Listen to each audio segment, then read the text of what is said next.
Hello everyone, welcome back to our YouTube channel Login 8. Today in this video, I'm going to show you how to share a reel in Instagram group chat. You can easily share a reel on your Instagram group chat where you have number of friends who can easily view your reel that you have just shared. For this, you need to first open your Instagram application on your mobile phone. Now, you need to make sure that you are logged into your Instagram account. After this, here you'll be taken to home.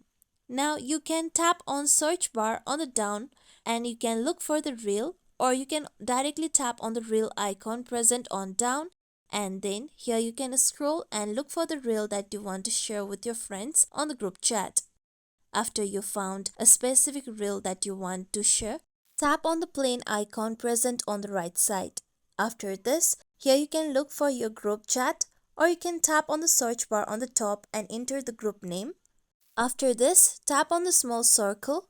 Now here you can enter a message that will go with your reel by tapping on write a message option.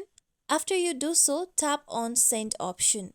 With this, now your reel will be sent to your group chat. Now you can go back to your home page. Then you can tap on chats icon on the top right corner. Then here you can see your group chat. You can tap on your group chat in which you have just sent your reel. Then here you can see that the reel has been sent. This is how we can share a reel in Instagram group chat. This is it for tutorial everyone. Hope this tutorial was helpful to you all. If you like today's tutorial, make sure you like, share, subscribe to our YouTube channel for more tutorials like this. Thank you for watching.